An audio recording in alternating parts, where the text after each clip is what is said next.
Hello friends, in this series of the videos we are discussing about the cell cycle. The eukaryotic cell cycle is generally occur in two different stages, that is interphase and M phase. In my last few videos I discussed in detail about the different type of changes that occur in the eukaryotic cell during the subphases of the interphase, mainly G1 phase, S phase and G2 phase. Okay, the first phase in the cell cycle is G1 phase, also known as gap 1 phase or the pre-synthetic phase or post-mitotic phase. This is the phase from where cell cycle is initiated. Actually, cell newly divided cell first enter into the G1 phase and then S, G2 and again into the M phase. So in my last few videos, I discussed about the G1 phase, different type of changes that occur in the eukaryotic cell during the G1 phase, S phase, G2 phase and another important phase which is present somewhere here which is G0 phase. Okay, in this video I am going to focus on different checkpoints which is present in the eukaryotic cell cycle. Okay, here you can see three important checkpoints are present in the eukaryotic cell.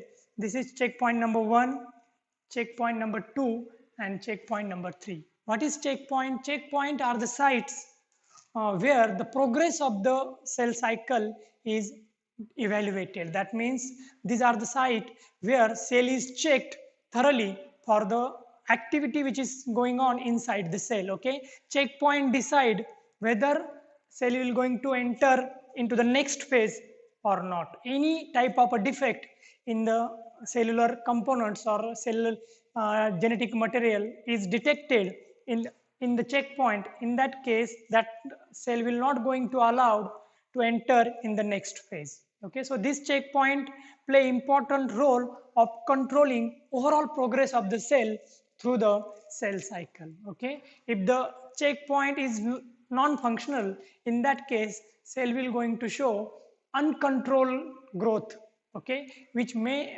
observe in case of number of different type of cancers. The three checkpoints are G1 checkpoint, okay, as name itself suggests, this checkpoint is present at the end of G1 phase. Then G2 checkpoint which is present at the end of G2 phase, and another important checkpoint also called as M checkpoint which is third checkpoint present in the metaphase of the M phase. In this video, I am going to only focus on the first checkpoint. They are like toll booth who decide whether to allow the vehicle or the cell to pass from one cell to one phase to another phase. Okay, so this is the first checkpoint. Okay, also called as G1 checkpoint.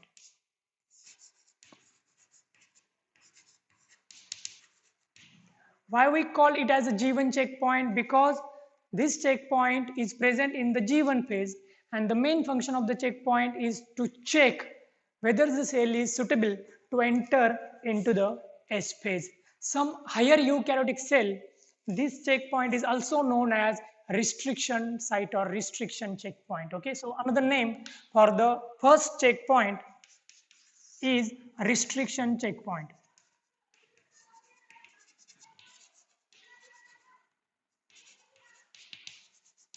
Okay.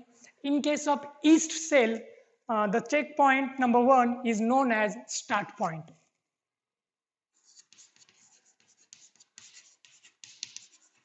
But it is only for yeast cell. Okay, so there are three different names for checkpoint number 1. Okay, like G1 checkpoint or restriction checkpoint in higher eukaryote and start point in yeast. There are three different type of activities which take place when cell reach to this checkpoint. Okay, in this checkpoint, first and most important thing occur is detection of the DNA damage.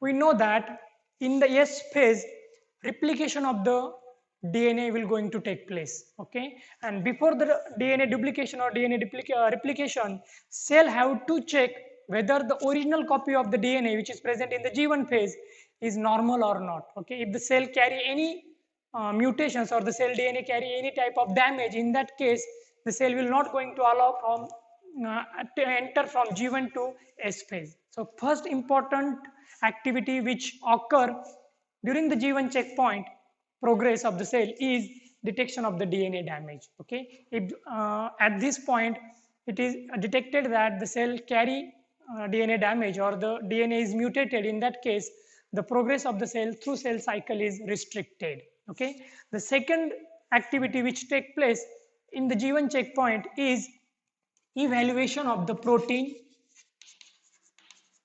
enzyme and ATP. Okay, we know that during the G1 phase, another important activity take place is synthesis of enzymes, synthesis of different type of proteins by the process of transcription and translation, and phosphorylation, that is synthesis of ATP. So these three important things are produced in the cell during the G1 phase. Okay, so we have to check, or the cell have to check, whether the protein, enzymes or ATP produced in the G1 phase is normal or not. Okay, if the proteins are abnormal, if the proteins are, and enzymes are inactivated or mutated, in that case the S phase will not going to take place normally. So for protein, enzyme and ATP checking, G1 checkpoint play important role. Okay, ATP is also required in large quantity during the S phase and G2 phase, as I discussed earlier. Okay, so phosphorylation process have to carry out properly during the G1 phase, and the evaluation of the produced ATP, enzymes and protein take place in the second stage of the G1 checkpoint evaluation process. Now the last point, or the last stage which occur during the G1 checkpoint is cyclin dependent kinase activation, CDK kinase activation. What is cyclin dependent kinase enzymes? These are the enzymes which is important for transfer of the cell from G1 to S phase. Okay, without these enzymes or without this protein, cell cannot enter from G1 to S phase. So in this lecture I am going to mainly focus on this point number 3. Okay, the process that occur during the G1 checkpoint evaluation process. Okay, the CDK activation pathway, here I have shown you the CDK activation pathway, what exactly happened during the CDK activation and how cell enter from G1 to S phase. Suppose this is the DNA of the cell, okay, which is present during the G1 phase. If the DNA is damaged, here I have shown double-stranded DNA damaged. It may occur due to UV radiation exposure or mutations. Okay, and if the DNA is damaged, in that case, that cell will not allowed to enter from G1 to S phase by this checkpoint. And how exactly this thing happened? This thing happened by this pathway.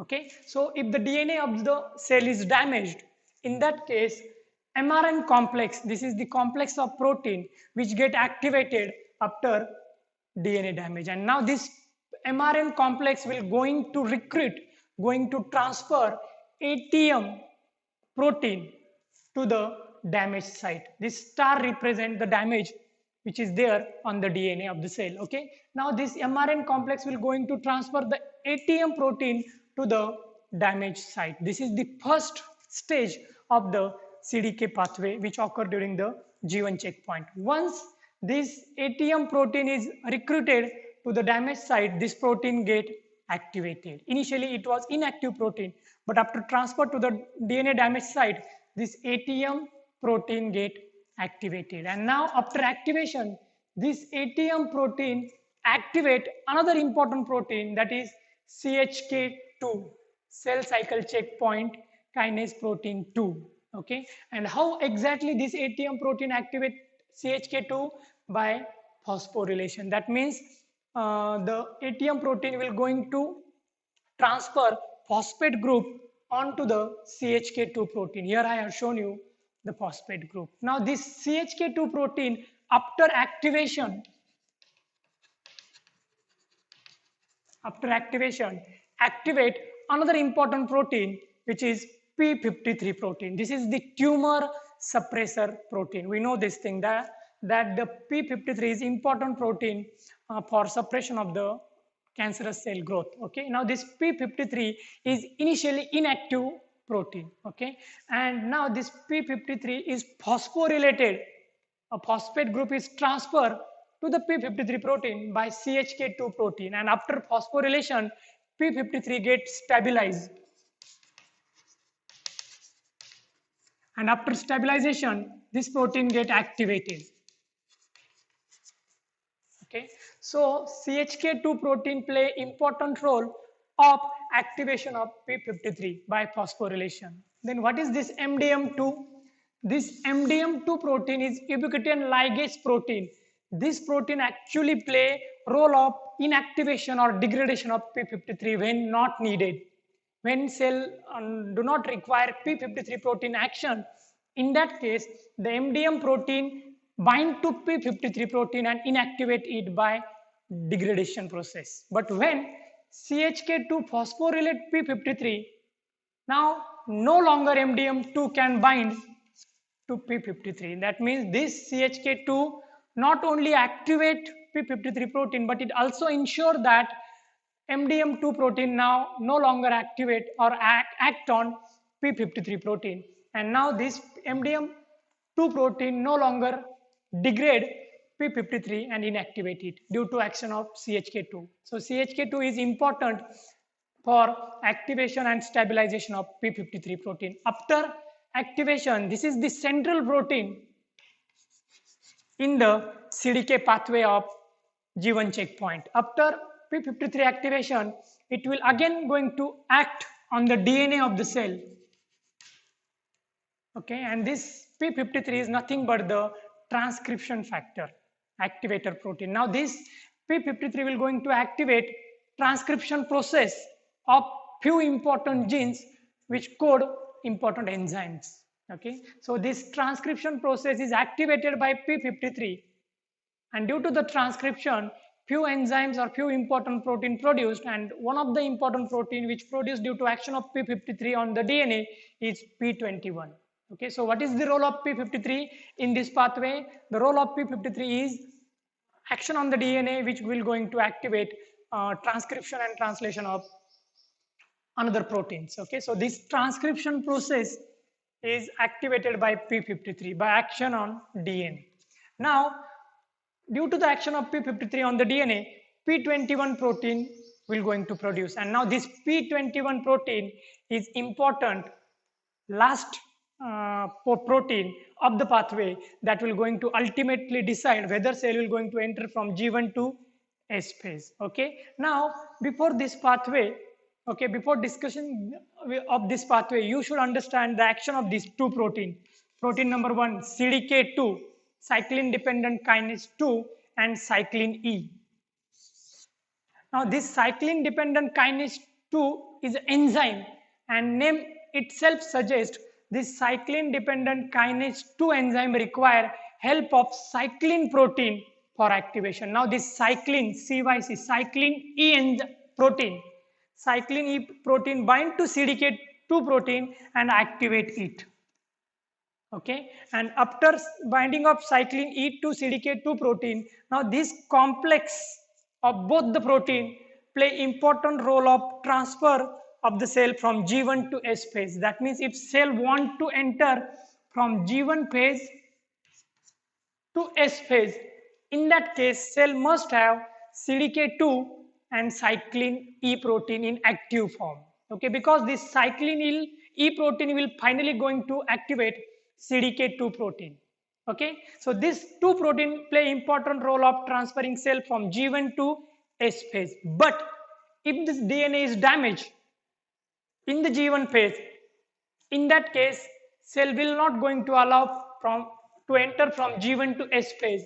So this pathway will going to occur, which ultimately produce this p21 protein, and now this p21 protein act on the CDK2 cyclin E complex, and this p21 protein will going to inactivate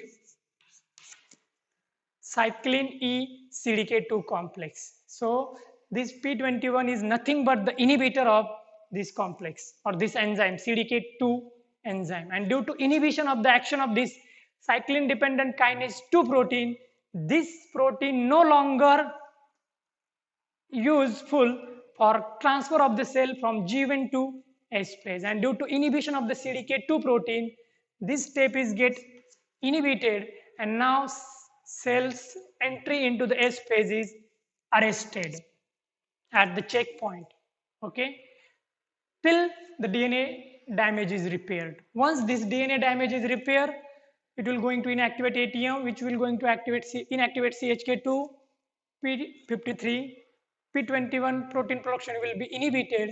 This two protein complex will going to again activate, and now cell is ready to enter from G1 to S phase. Okay, so the entry of cell from G1 to S phase is mainly depend upon condition of the DNA, whether the DNA is in proper condition or it is in damaged state. If the DNA is in damaged state, in that case, this pathway will going to operate, which will going to inhibit the entry of cell from G1 to S. In this way, the first checkpoint, also called as G1 checkpoint or restriction checkpoint in higher mammals, or start point in the yeast cell, play three important roles like detection of the DNA damage, then evaluation of the protein, enzymes and ATP inside the cell which is produced during the G1 phase, and activation of the CDK kinase pathway that will finally lead to the entry of G1 to S phase. In my next video, I am going to discuss about the next checkpoint, that is the G2 checkpoint, which occur at the end of G2 phase. Okay, remember that S phase do not have any important checkpoint. Okay, so now in my next video, I'm going to focus on different type of processes that occur during the checkpoint which is present in the G2 phase. Thank you.